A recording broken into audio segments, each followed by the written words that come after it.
ये तस्वीर देखिए, ये संबल है। जहां मुसलमान सड़क पर उतर नहीं सकता, नमाज नहीं पढ़ सकता, मस्जिद के अंदर तक उस पर नजर रखी जा रही है। चड्डी गैंग वहां पर, आरएसएस की चड्डिया गैंग जो है सड़क पर दादागिरी कर रही है, घूम रही है। प्रशासन उसको जो है सपोर्ट कर रही है, सुरक्षा दे रही है। यह है सत्ता का दुरुपयोग। आरएसएस वो जो अभी कुछ साल पहले तक देश की गद्दारों की लिस्ट में रही है। आरएसएस वो संगठन जिसको तिरंगा लहराने से दिक्कत रही है। नागपुर में उसने तिरंगा नहीं लहराया, सालों बाद लहराया, बवाल होने के बाद शर्म में लहराया।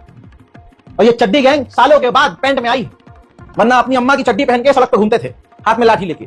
आज ये पैंट में आ गई है और लाउड स्पीकर पर नारेबाजी करते हुए संभल में चल रही है। ये सीधा सीधा मुसलमानों को हड़काया जा रहा है कि देखो तुम्हारी मस्जिद भी तोड़ेंगे, तुम्हें गिरफ्तार भी करेंगे, तुम्हारी तरफ से जो बोलेगा उसको मारेंगे भी, 5 तुम्हारे नौजवानों को सीने पे गोली भी मारेंगे।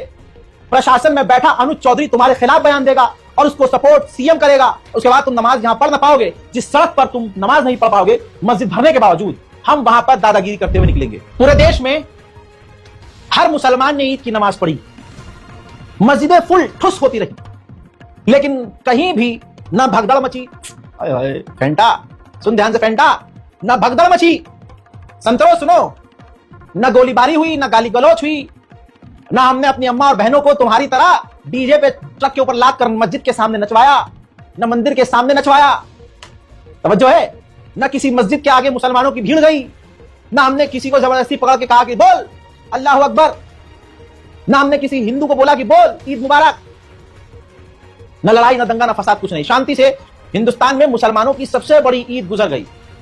और एक प्रोग्राम, एक त्योहार इनका बिना होड़दंगई, बिना आतंक मचाए, बिना अपनी अम्मा नचाए, बिना मस्जिद के आगे जाकर अपना चूतड़ हिलाए, इनका हो नहीं सकता कुछ।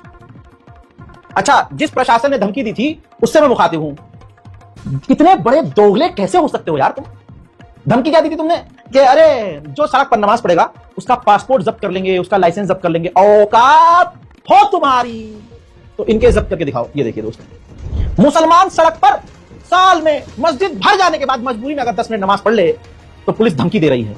इन प्रशासन, इन नेताओं और इन प्रशासन में सीनियर अधिकारियों के नाम और चेहरे सेव कर लेने चाहिए अगली सरकार बनने से पहले, ताकि जब सरकार बने तो इन पर गहरी और कठोर कार्रवाई की जाए। वक्त सबका आता है, दौर हमारा भी आएगा। प्रशासन जो धमकी दे रहा था, उस प्रशासन, उस अधिकारी की इतनी औकात है, मां का दूध पिया है, तो ये देखो इनको करो गिरफ्तार। इनका पासपोर्ट छोड़ो, आधार कार्ड छू कर दिखाओ। ये तमाम हिंदू हैं और ये आजकल की वीडियोस हैं, कोई 10 साल पुरानी वीडियो नहीं है। हिम्मत ही नहीं होगी। शासन प्रशासन सिर्फ मुसलमानों को धमका सकता है और इसमें मुसलमान कमजोर नहीं है। मुसलमान इसमें कमजोर नहीं है।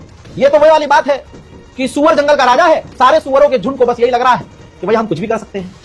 अब जरा इस तस्वीर को देखिए, आहा, एक तरफ गिरजाघर है और एक तरफ मस्जिद, और एक झुंड नाचे जा रहा है अपनी अम्मा की बारात में, फुल टुश। देखिए, मुसलमान ऐसा नहीं करते, हमें ऐसा करने की जरूरत नहीं। अब जिनके माँ बाप मुगलों के जमाने में बादशाहों, औरंगजेब जैसे तानाशाहों और तमाम मुस्लिम लीडरों के आगे, राजाओं के आगे जाकर नाचती थी, जिनकी अम्माएं, उनकी औलादें मस्जिद को देखकर अपने पूर्वजों को याद करती है और नाचना शुरू कर देती हैं। इनका पासपोर्ट जब्त नहीं हो पाएगा पुलिस वालों से, हैं? अरे करके दिखाओ, क्या हो गया प्रशासन वालों, क्या हो गया? डर लग रहा है, हलक सूख रहा है, हैं? दम नहीं है, पासपोर्ट जब्त करेंगे। अबे भाई, सिर्फ योगी को खुश करने के चक्कर में कुछ ही बोले जा रहे हैं, कुछ भी। उधर दोस्तों, आरएसएस के सीनियर दिग्गज नेता ये कह रहे हैं कि औरंगजेब का मामला उठाना बेतुका है। अरे वो मर गया, उसको दफनाया गया। ऐसे पता नहीं कितने मुसलमान थे मारे गए थे, नेता, राजा, मुसलमान बादशाह, जिन्हें शिवाजी की गवर्नमेंट ने, शिवाजी ने खुद दफनाया। कई मस्जिदें बंद। सुनिए, देखिए, औरंगजेब का अनावश्यक विषय उठाया गया है। एक है, उसकी मृत्यु यहाँ हुई तो कब्र यहाँ बनी हुई है, कुछ श्रद्धा है, वो जाएंगे। हमने तो छत्रपति शिवाजी महाराज का जो आदर्श है, उन्होंने अब्दुल खान के लिए वहां पर कब्र बनवाई थी। वो तो है भारत की ये उदारता की, सर्वसमावेशिता का प्रतीक है। सुन लिया, याद रखना हिंदुस्तान के लोगों, मुसलमान डरपोक नहीं है। डरपोक वो नहीं होता जो शांत रहता है, और हिम्मत वाला और वो बहादुर नहीं होता जिसका बाप प्रधानमंत्री, जिसका चाचा राष्ट्रपति, अम्मा नेता, भैया गुंडा, सरकार तुम्हारी, प्रशासन तुम्हारा, सीएम तुम्हारा और सब तुम्हारे जैसे नफरती। तो इसमें तुम ताकतवर साबित नहीं हो रहे हो। ताकतवर तो तब साबित होते जब तुम बराबरी की बात करते। एक मुसलमान गरीब को पकड़कर 20 हिंदू मार रहे हैं, इसमें ताकतवर वो नहीं है। बुजदिल हो तुम, औकात ही नहीं है तुम्हारी बहादुर कहलाने की। मस्जिदों पर बम से हमला कौन कर रहा है दुनिया देख रही है, हैं?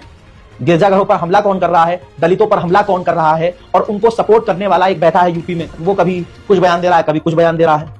मुहर्रम के जुलूस पे अभी हाल फिलहाल का एक बयान आया कि मुहर्रम के जुलूस में हम तो पाबंदी लगाते हैं, और मुहर्रम जब आता है तो कई जुलूस को परमिशन नहीं मिलती। जुलूसों पर टिप्पणी करना शुरू कर, क्योंकि ताकत है ना, सत्ता में हो। एक वक्त था जब सत्ता में नहीं थे तो संसद में फपक फपक के रो रहा था, एकदम मुंह सुकेड़ के, मुंह एक तो वैसे वो ऊपर से और बिगाड़ के रो रहा था। आज ताकत आ गई है तो करे जाओ जो करना है। 1400 सालों से, बल्कि यूं कहूं जब से दुनिया बनी है तब से हर दौर का रावण रहा है, और रावण हमेशा अपने आप को अच्छा समझता था। हर दौर का रावण, हर दौर का गुंडा अपने आप को, हर दौर का एक तानाशाह बादशाह अपने आप को बढ़िया समझता। हाँ मैं बहुत बढ़िया इंसाफ कर रहा हूं, लेकिन दुनिया को पता होता था कि इसकी औकात कुछ नहीं है, बस पावर है इसके पास, तो ये अपने झूठ को भी सच बता रहा है, ये अपने गलत को भी सही बता रहा है। लेकिन इंशाअल्लाह वक्त बदलेगा, हमें अपने संविधान पर पूरा भरोसा है, पूरा भरोसा। तुम संविधान को तोड़ रहे हो, मरोड़ रहे हो, दुनिया देख रही है, लेकिन संविधान बदल नहीं पाओगे। हमारे संविधान तुम खेल तो रहे हो, लेकिन यही संविधान तुम्हें देर से ही सही अच्छा सबक सिखाएगा। मेरे दोस्तों, इस रिपोर्ट को शेयर कीजिए आज के नेशनल प्राइम में। फिलहाल के लिए इतना ही।